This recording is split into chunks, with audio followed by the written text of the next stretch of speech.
Willkommen zu Frequent Traveler TV. Heute wieder eine frisch gepresste Ausgabe mit verschiedensten Themen für euch. Und zwar Amsterdam Airport. Gestern hatten wir berichtet, dass dort die Reduktion rechtens ist, aber das geht auch einher mit der Angst vor einem Jobverlust. Weiter haben wir zwei Deals, einmal mit dem Türken und einmal mit der Lufthansa nach Hongkong. Beides natürlich startend in Europa, preislich beides durchaus attraktiv. Dann haben wir das Thema A380, 350 auch ab Francoforte. Ein Grund, warum der Flieger ab München geht, war mir so nicht bewusst, aber da gehen wir nachher auch gerne nochmal drauf ein. Dann haben wir die Freunde von, ich sage jetzt mal einfach Studentenschaft, die sagen, wir möchten Vielfliegermeilen sammeln. Ganz genau. Der Kollege fliegt mit dem Flieger zur Lesung, hat jetzt graduiert und hat dafür von der Fluggesellschaft ein Graduierungsgeschenk bekommen. Marriott Bonvoy Goldstatus mit einer Challenge amerikanische Kreditkarte nötig. Und wir haben jetzt die Möglichkeit, den Kanal zu abonnieren, die Glocke anzumachen, ein Like dazulassen, aber auch ganz, ganz wichtig, unten zu kommentieren. Ja, Kanalmitgliedschaft, denkt dran. Erstes Thema, das ist das Thema, was eher unlustig ist und eher uncool ist. Das ist das Thema der KLM-Flugbegleiter, aber auch Mitarbeiterinnen und Mitarbeiter am Boden. Dadurch, dass die Regierung in den Niederlanden jetzt die Zahl der Flüge reduzieren darf und damit die KLM kleiner macht, passieren ja mehrere Dinge. Und zwar auf der einen Seite braucht die KLM dadurch natürlich weniger Flugzeuge, weil sie kann sie einfach nicht berädern. So sagt es die Gewerkschaft. Und die VNC, so heißt die Gewerkschaft, sagt, dass es aufgrund der Umwelt nicht wirklich irgendwelche Vorteile gibt. Und das ist natürlich die Kehrseite der Medaille. Kann man sich ganz genau angucken. Auch ist es so, dass wenn man die Flüge um 12% reduziert, heißt also am Ende auf 440.000 Flüge pro Jahr runterpumpt, dann ist es so, dass die Fluggesellschaften, und das ist ja nicht nur die KLM, sondern die KLM, Transavia, TUI, Corendon und EasyJet, unter anderem da obsolet werden.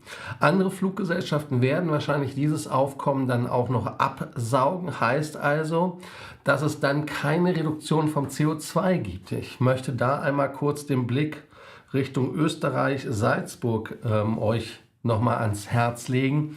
Hatten wir ja besprochen, dass man dort, guck gerade hier, läuft alles, weil man dort festgestellt hat, die Leute fliegen halt über andere Drehkreuze. Das heißt also, diese Emissions, Emotionen, die auch hochkochen, aber auch die Emissionen nicht wirklich reduzieren.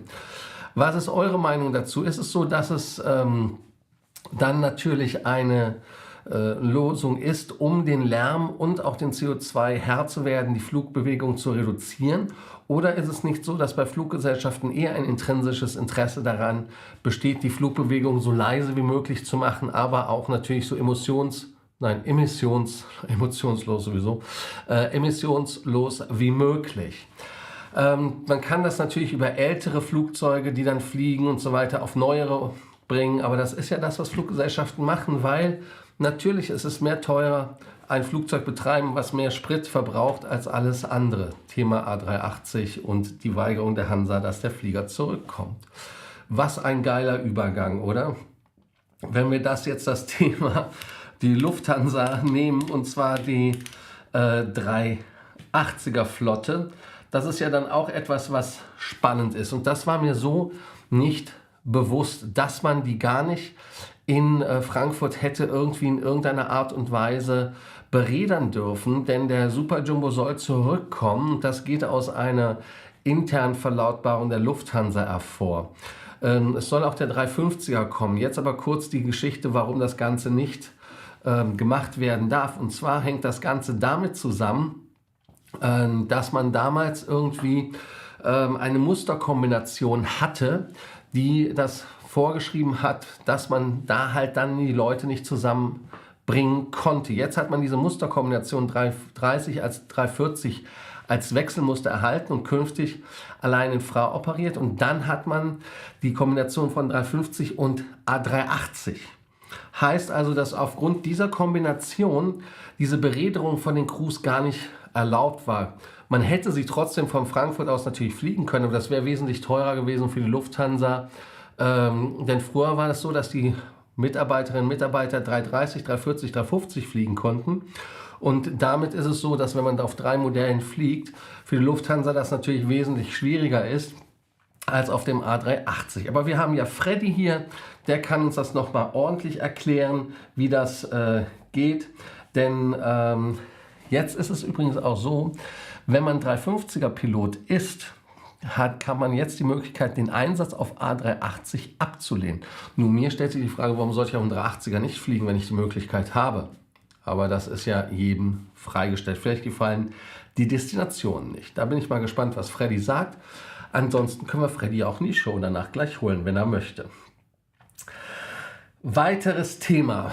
Und das Thema ist auch das heutige Thumbnail. Und das ist der Kollege, der mit dem Flugzeug zur Lesung geflogen ist. Jede Woche und auch öfters. Jetzt gebe ich euch einfach hier nochmal kurz die Google Map, damit ihr das Ganze auch sehen könnt. Und zwar einmal natürlich unser Kanalmitglied Jörg, was hoch vorbereitet ist mit der Whiskyflasche, aber das wollte ich nicht zeigen, sondern hier nochmal Los Angeles. Und da seht ihr, wie es vom LAX nach Berkeley geht. Flughafen ist ja übrigens hier irgendwo. Man muss dann quasi noch die Seite von The Bay ändern. Aber daran sieht man, wenn man das guckt, 6 Tage kann man laufen, man kann 2 Tage mit dem Fahrrad fahren, man kann 1 Stunde 10 mit dem Flugzeug fliegen oder 5 Stunden 41 fahren. Öffentliche Verkehrsmittel wären sonst 10 Stunden 44. Nur so als Hinweis, wer die Scenic Route nehmen wollte über die PCH, der kann das natürlich auch machen, 6 Stunden 41. Aber jetzt ein bisschen ernst zur Sache. Da ist es so, dass der Kollege die Flüge sich zusammengesucht hat. Und zwar ist das so, dass er im Frühjahr 2022 die Flüge für den Herbst 2022 gebucht hat, um sein Semester zu reisen. Und im Herbst 2022 hat er die Frühjahr 2023 Flüge gemacht. Die meisten Tickets, die er gebucht hat, waren auf Southwest Airlines Rapid Rewards Punkten und auch auf Alaska Airlines Mileage Plan Miles. Beide Fluggesellschaften haben natürlich eine sehr, sehr hohe Präsenz an der Westküste. United hat er wohl vermieden, aber das hat wahrscheinlich andere Gründe. Er hat auch geschaut, ob das Award Pricing und auch das ganze Pricing, was da einherging, irgendwie billiger wurde. Und dann hat er auch umgebucht, wenn er billiger fliegen konnte. Und er hat auch so gemacht, dass er die Reisen für jeden Tag, die er reisen musste, gebucht hat. Und wenn er nicht fliegen musste, dann hat er einfach gecancelt. So einfach ist das im Leben. Seine Strategie war, die Buchung mit dem billigsten Flug zu machen an jedem Tag, den er da sein musste. Und er macht auch noch am selben Tag dort Anpassungen, weil er einen Airline-Status hat. Also mit dem Airline-Status kann man Tickets ja dann kostenlos ändern. Das war eine interessante Geschichte. Und jetzt fragt euch, wie lange fliegt der Kollege? Die Flugzeit habe ich euch ja eben genannt, 1:10 oder was das war, genau 1:10. Aber er hatte trotzdem von Tür zu Tür 4 Stunden bis 5 Stunden, die er da unterwegs war. Und das für das gesamte Schuljahr. Er hat 114 Trips gemacht, also das sind 238 Flüge gewesen, hat 156.945.000 Southwest-Punkte verballert, 407.500 Alaska-Meilen und 6.500 Avianca-Miles und nur auf 5.500 United-Meilen. Und die Kosten, die er dafür hatte, waren 5.593 US-Dollar inklusive Tax, also Steuern, aber auch zum Transport zum Flughafen, vom Flughafen zum Parkplatz und im Flugzeug Wi-Fi. Ja, das ist ganz richtig. Er hat sowohl auf FlyerTalk als auch auf Reddit geschrieben. Und jetzt kommt es, da er das meiste, was er an Punkten ausgegeben hatte, bei den Freunden bei Alaska war, haben die natürlich gesagt, okay, wir geben ihm einfach ein Geschenk zu seiner Graduierung. Und das ist das Flight Pass Pro Bundle, damit er also in der Zukunft auch ordentlich fliegen kann. Fand ich ein lustiges Geschenk. Was haltet ihr davon, dass wenn man vermeiden möchte, dass man in der Bredouille ist, dass man 2 Wohnungen braucht und wenn wir die Preise unter 6.000 sehen, ich glaube nicht, dass er für unter 6.000 Dollar in der Bay Area irgendwo hätte wohnen können.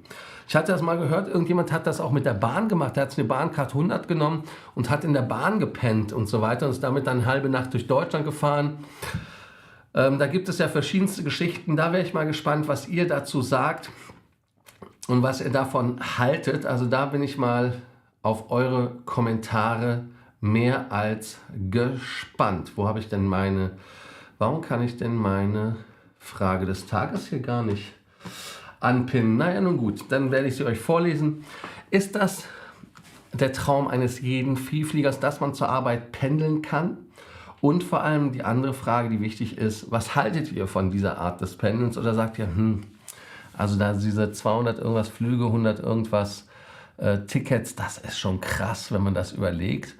Das findet ihr nicht so toll. Da bin ich mal gespannt, auch im Rahmen der Umweltdiskussion, die muss man ja natürlich notgedrungen führen. Und die Frage ist natürlich, wäre das Flugzeug nicht geflogen, wenn er geflogen wäre?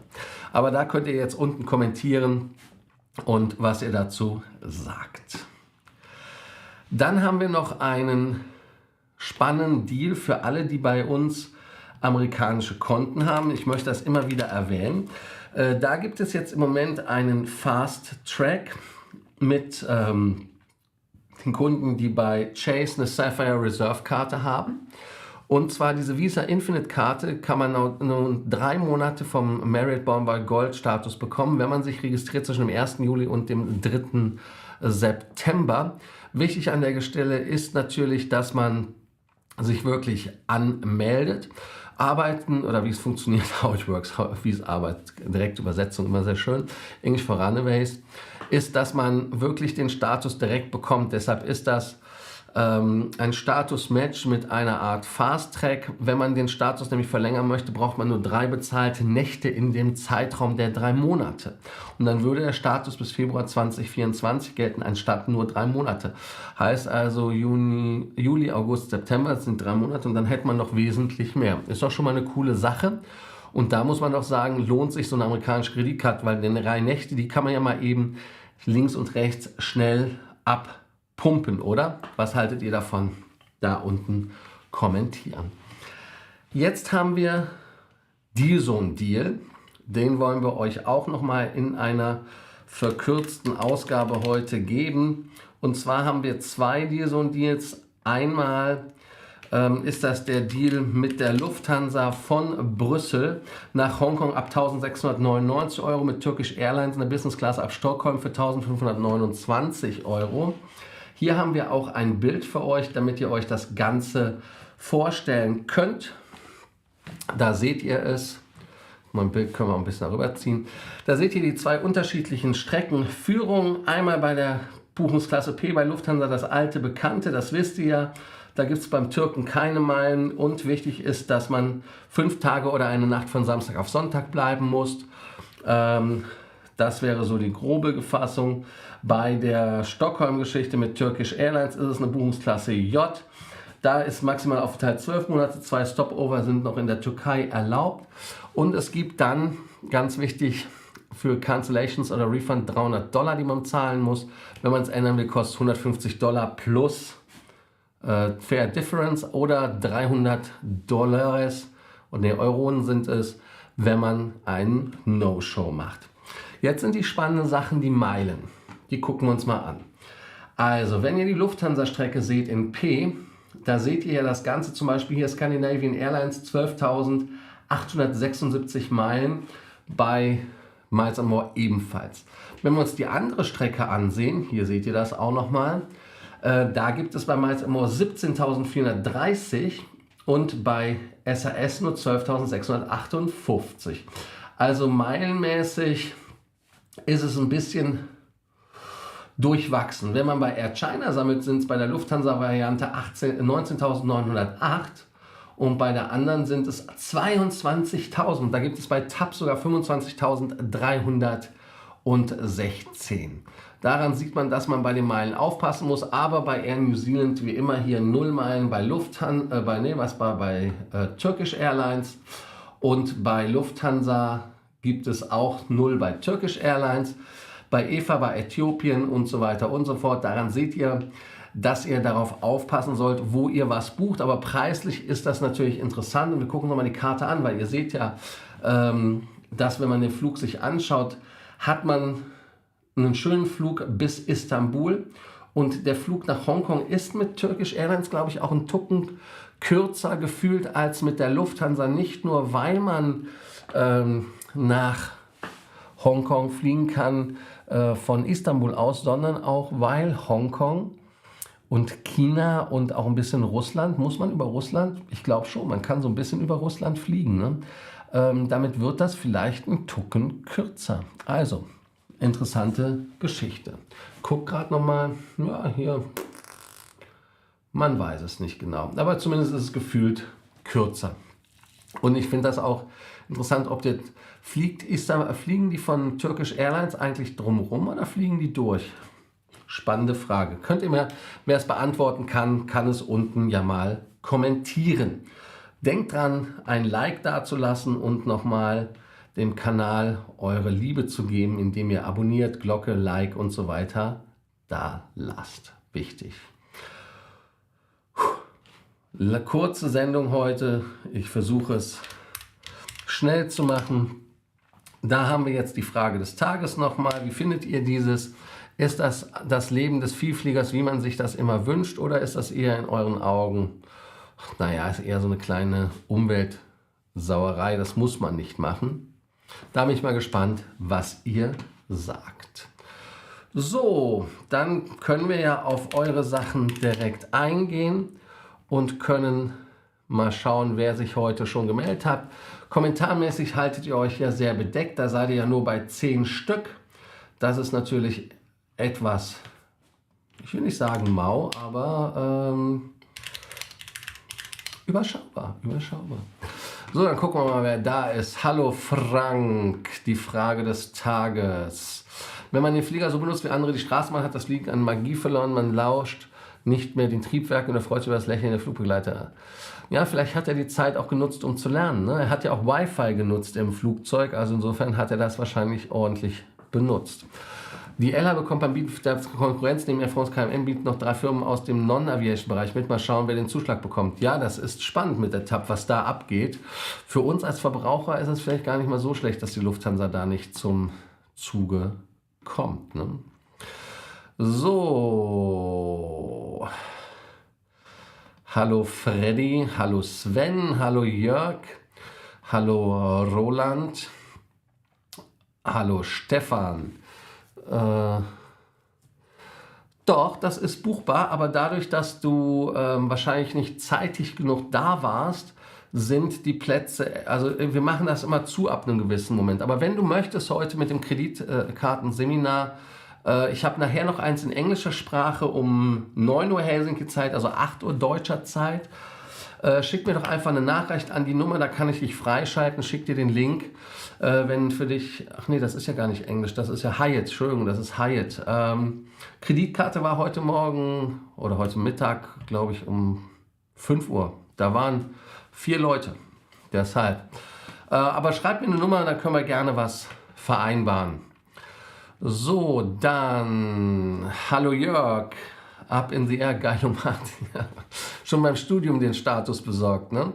Ich glaube, es macht einen großen Unterschied, ob man fliegen muss oder freiwillig macht. Ich fuhr über 50 km mit dem Auto pro Jahr, als ich aber danach beruflich fahren musste, verging es mir. Ja, das weiß ich nicht. Autofahren wird ja immer beschissener. Ja, das glaube ich nämlich auch, dass der Türke und der Emirati sowieso, die fliegen ja noch über russisches Gebiet. Insofern, ja, spannende Geschichte. Ja, cool. Damit haben wir das für heute abgearbeitet. Denkt dran, den Kanal zu abonnieren, eine Glocke anzumachen, die Glocke anzumachen, damit ihr keine Sendung mehr verpasst, ein Like dazulassen und zu kommentieren. Denkt dran, morgen ist wieder die Sendung mit Mario. Ich habe schon ein paar Themen abgearbeitet und wo ist das denn jetzt hier? Da geht noch was morgen. Die Themen, die ich für morgen vorbereitet habe, könnt ihr ja schon lesen. Da werde ich auch gleich drauf weitergeleitet. Dann könnt ihr euch eine Erinnerung setzen, eine Notification, dass ihr die Sendung morgen um 8 Uhr finnischer Zeit, also 19 Uhr deutscher Zeit, nicht verpasst. Also, ich danke euch, dass ihr heute dabei wart und dann bis morgen wieder in Alter und in Frische. Und ich bereite mich jetzt vor auf die Hyatt-Geschichte und vielleicht noch eine Kreditkartenberatung. Nachher mit dem Kollegen Stefanov. Und dann schauen wir mal. Also Stefan, schreibt in diese Nummer. Ich freue mich. Also, bis dann. Danke. Ciao. Jetzt müssen wir hier raus und geht weiter, ne?